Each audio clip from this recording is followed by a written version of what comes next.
উত্তর দিনাজপুর জেলায় শুক্রবার ডালখোলার লোহাপুঞ্জিতে এলেন জাতীয় মহিলা কমিশনের প্রতিনিধি।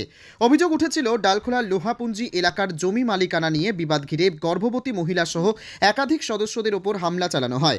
মহিলাদের অত্যাচারের একটি ভিডিও সমাজ মাধ্যমে প্রকাশ করে বিধানসভার বিরোধী দলনেতা শুভেন্দু অধিকারী। সেই ভিডিওর ভিত্তিতে শুক্রবার এলাকায় এসে নির্যাতিতাদের সাথে কথা বলেন মহিলা জাতীয় কমিশনারের সদস্য অর্চনা মজুমদার।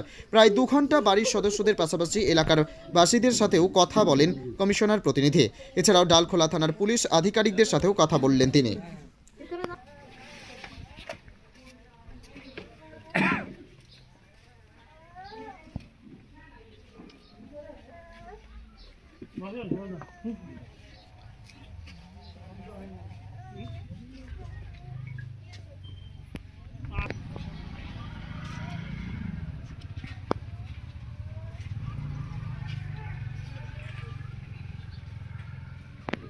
আমাদের রাষ্ট্রীয় মহিলা আয়োগে এই ডালখোলা কেসটার একটা ভিডিও আসে এবং ভিডিওটার মধ্যে দেখা যায় যে একজন অন্তঃসত্ত্বা মহিলা বেশ অ্যাডভান্স প্রেগনেন্সি, সেই অবস্থায় তাকে ফেলে মাটিতে মারধর করা হচ্ছে এবং করার পরে প্রচণ্ড সে মা বাবাকে পড়ে গেছে। আরও কয়েকজন মহিলা ছুটে এলো, আপনারা দেখেছেন ভিডিওটা।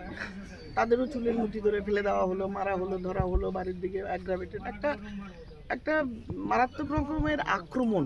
আমরা রাষ্ট্রীয় মহিলা আয়োগ, আমাদের কাজ হলো মেয়েদের নিরাপত্তার সুরক্ষা দেওয়া। যেটা দেখলাম যে অমানুষের মতো মেয়েদের জামা কাপড় শাড়ি ছিঁড়ে টেনে ফেলে, হিচড়ে চুল টেনে মাটিতে ফেলে লাথি মেরে 4 বা 5 জন লোকের নাম আসছে যারা এটা করতে অভ্যস্ত এবং এইভাবে তারা দিনরাত থ্রেট করে।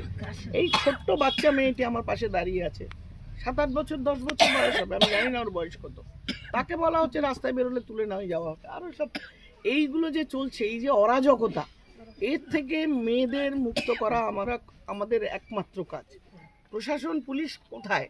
আমরা পুলিশকে এটিআর চাইবো, action taken report, what action has been taken by police in last 2 weeks on this incidents.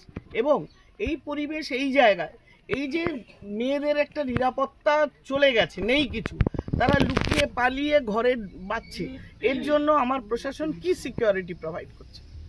আমরা গণতান্ত্রিক রাজ্যের মহিলা, আমরা নিজেদের গর্ব অনুভব করি কলকাতা পশ্চিমবাংলার বলে।